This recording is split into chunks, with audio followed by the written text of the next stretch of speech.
Thank you. Bilisan na po ulitin natin. ko lang. Magra-raffle pa tayo from Manila Bulletin, Bobby Riquintina.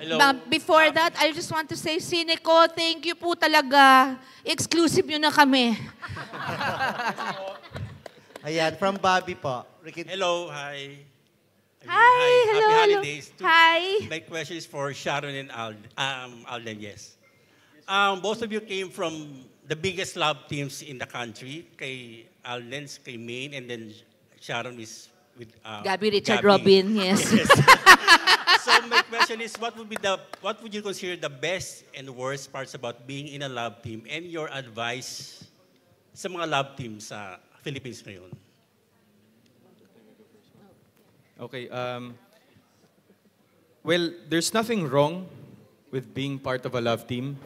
And I think it's the Filipino culture, and I think we have to respect that. Meron po kasing mga nagko-comment na nakikita natin na parang nilulook down nila yung pagiging part ng love team.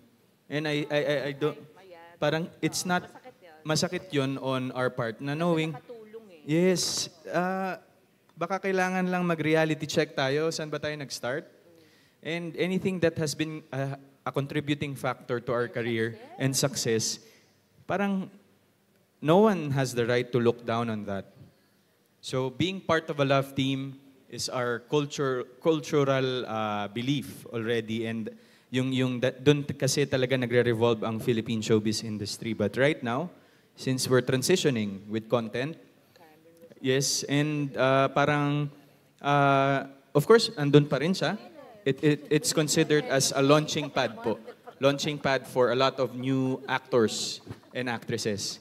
But yun nga po parang I've reached my age already. I'm celebrating my 13th anniversary po this coming December 8. 13th po pala, hindi po pala 12.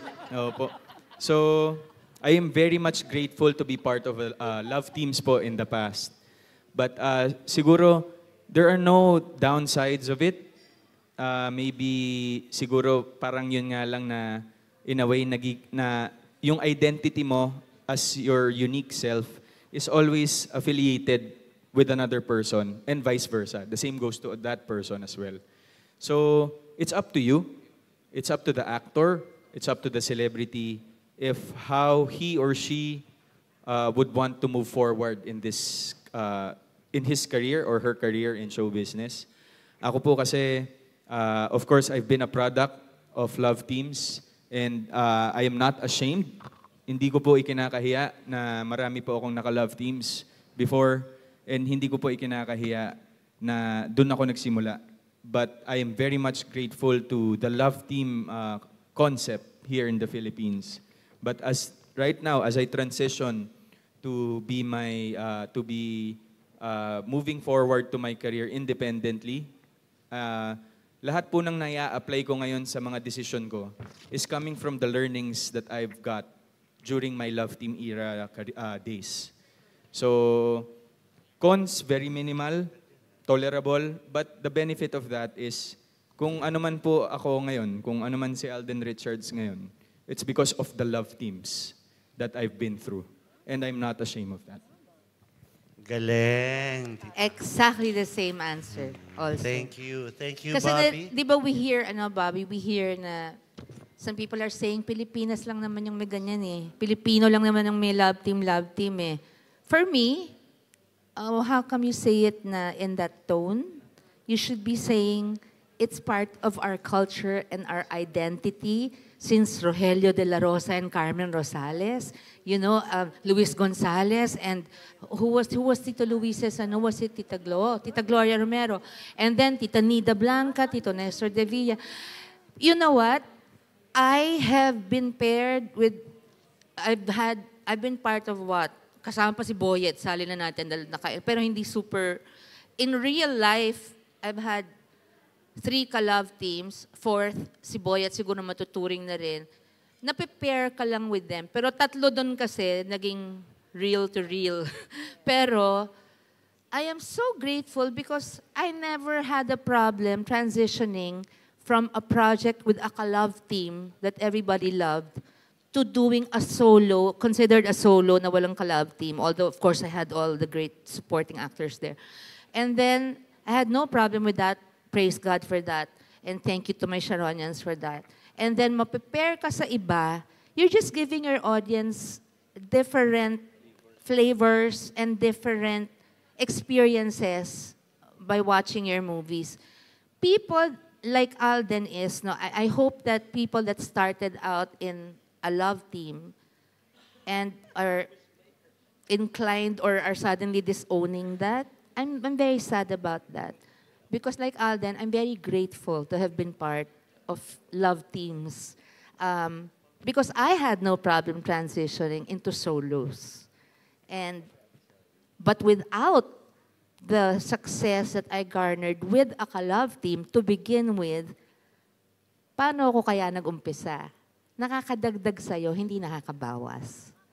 So, ang importante is, when you do a solo or you do a movie with another ka-love team, people are still gonna watch you. And some people are gonna love this ka-love team with you, the others will love this other one, the others will love this other one. But always, there's you. You're the common denominator. So we should respect that. That's unique to our culture, and we should just accept it and embrace it. Because like I said, since Carmen Rosales Rogelio, since it started, it's parte na natin yan. Yung, ano ba naman yung pakiligin mo yung audience na nagdi-dream sila na, oh, they might end up together. Diba? There's nothing wrong with that because our business is a business of fantasy. We make dreams. We make magic on screen. That's part of it. Kaya nga buhay na buhay pa rin ang Sharon Gabi Love Team, di ba? Diba? Unbelievable, di ba? Nasa fantasy pa rin kami. Di ba? Kayong dalawa. Hindi maka-move on. Diyos ko. Our next, nakalimutan ko na tuloy sinong next. Tsaka be grateful, si Albert Abilida, mabuhay, Chikanes. Grabe naman si Chikanes. Abilida of Chikanes. Impossible to miss. Ayan. Hey, mabuhay. Congratulations. Thank you. Mabuhay ka. Ayan, question. I only have one question for you, Miss Sharon. If you could set, based on what you have known about Alden, if you could set him up for a date, what qualities should that be? And do you have someone in mind already? Like a mother.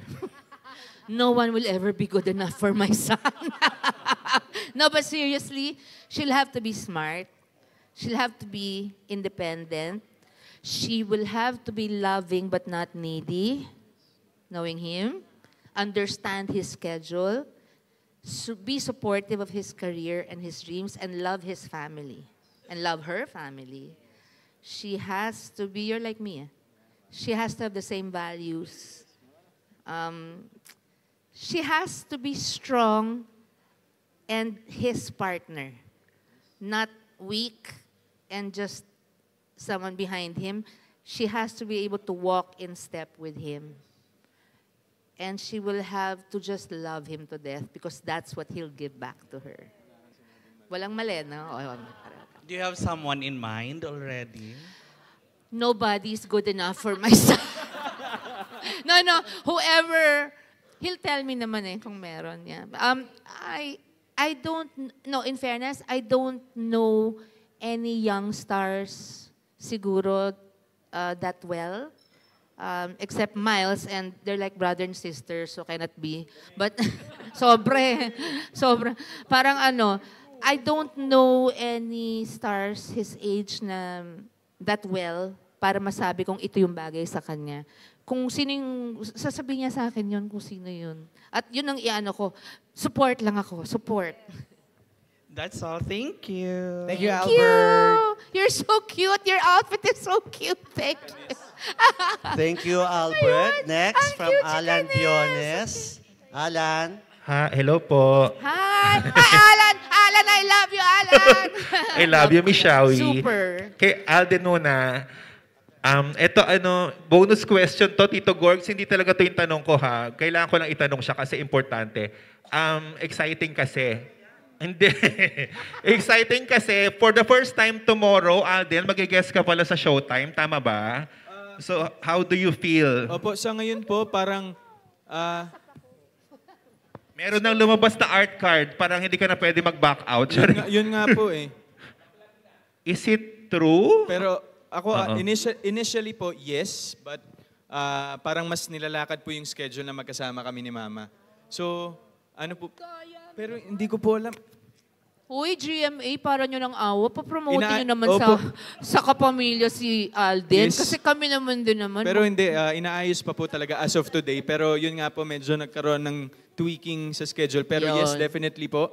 Mangyayari po yan for the Oo. promo po ng, For the promo. ng Family of Two, Oo. Tito Alan. Wow. Okay na So, ako kasama rin. Mas Yes, maganda Mama, nga hindi yung pwedeng ako magkasama kayong dalawa. Yes. No, magigess. Bukas may tape. Well, di ko lang kung pwede sabihin. Pero may taping ako for a show na lalabas next Sunday yata. Yes. Or 2 Ah, Sundays yes. from Pero how do you feel, Alden, na yung dati mong show na katapat nyo ay pupunta ka doon tutungtong ka for the first time? Oh, well, ngayon po kasi dito Alan, parang kita naman natin kung gaano naka-diversified yung free TV natin. Of course, Saka wala na.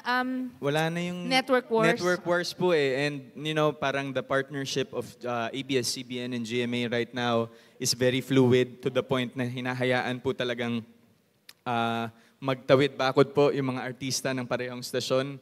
And At wag tayong alam ng tao at grateful tayo. Kami talaga nagsimula sa Eat Sa Bulaga. Eat Bulaga po. Tulad ni Yes, Miles. and Miles. Eat Bulaga kami. Ako, 1979 pa. Yes, ma. Kaya nagkaroon akong pamilya rin sa ABS, Yes. which is Showtime. Yes. Mahal ko silang lahat, Yes. 'di ba? Pero Bulaga yung talagang pinanggalingan ko. Yun ang Core. dikit pusod Opo. ko. Kasi yun nga rin po, parang when the transition of Eat Bulaga happened po from GMA to TV5, nabanggit ko naman po yun, na when it comes to promo, dun po lang ako mag-guest sa mga noontime shows and other shows from ABS-CBN. Pero ang respeto ko po sa Eat Bulaga regarding to guest nang walang ipopromote or to be a guest host, sa kanila lang po yun. And tinaga ko na po yun sa bato na I won't do that in respect to them. Pero nga po, with regards to promo, lalo po ngayon, may pelikula po kami. Obligasyon naman namin Obligasyon po mag-promote namin sa i-promote lahat to. ng pwede. Sa lahat ng pwede. Ako kasi nung nag-start, walang network wars noon eh. Kahit kami ni Jackie lumaki sa GMA Super Show. Ang Eat Bulaga nasa RPN 9. Lahat ng studio noon nalibot ko na. Ang TSCS started with IBC 13 before ABS-CBN pirated us. So, I mean, I've been through all so I'm used to that. We're going back to that, which is nice for the industry. Yeah. Yes. Pero Alden, okay ka rin ba sa EAT, if ever? Kung papayagan po ako, opo naman. Always po yan. Okay. Ito talaga yung tanong ko sa'yo, Alden. Medyo personal. Kasi, ano ba yan? May hampas? May paghampas sa balikat. Nanghahampas si Tito Gorgs. Tumutusok na sa likod niya si Gorg. Sandali, ito talaga yung question ko kasi when we had our last press con with Mishawi, kasi di ba Mishawi, nabanggit mo sa amin na yung ginagawa nyo yung movie with Alden, yun yung time na you were depressed, you were, di ba, meron ka pinagdadaanan. Tapos yun yung point na naging sobra kang payat. I lost 15 pounds. Yes, that's without dieting. Ang Correct. nangyari lang, hindi ako makakain. Oo, Remember? nasabi mo, Remember. stress-related. So gusto ko tanong si Alden kung nakita niya yun, paano kanya sinuportahan during that time Ay, alam na, ni Miles at ni Alden. Kamusta yun, Alden, nung nakita mo Alam ni yung Jackie, may ganun alam ni siyang Direk. personal na pinagdadaanan? alam Tita Mel. Pero yun nga po, nangyari po kasi yung filming ng 5 breakups and ng a family of two po. Medyo dark, nasa dark stage din ako ng buhay ko noon. So parang doon ko rin natutunan na in order for someone who's broken to recover, kailangan din yung kasama niya doon is someone broken as well. So parang yun yung naging namin, parang stepping stone namin dalawa ni Mama na we were both going through a tough time in our lives during that time, and we treated the set as a safe haven, as a safe space for It was our safe space. Yes po. It So, was our happy place. yes, kaya sobrang grateful po ako sa 5 breakups and a romance, and with this film na when I was feeling worthless, na parang hindi na ako kailangan sa industry. Oh my God, don't ever think that. Yes, parang these people that I've worked with in the past, parang also with the help of GMA, helped me realize na, no, mali ang iniisip mo. Kasi of course, one way or another, all of us will go through that stage. I've been here going 13 years. And I have a great journey in the industry. And that was Honey, the first don't ever time. think that. I've been here 45 and a half Sus years. Mario Josep, ma. Sino ba Yes. naman ako, ma, di ba? Oo. No, but I'm saying, you feel that way. Yes. And then God always turns it around and says, no, honey, no, son. Yes, ma. And I'm Not blessed yet. that I was able to work with you and I was able to tell you all those things. Also yan, sila Drek, sila Tita Mel, narinig yan.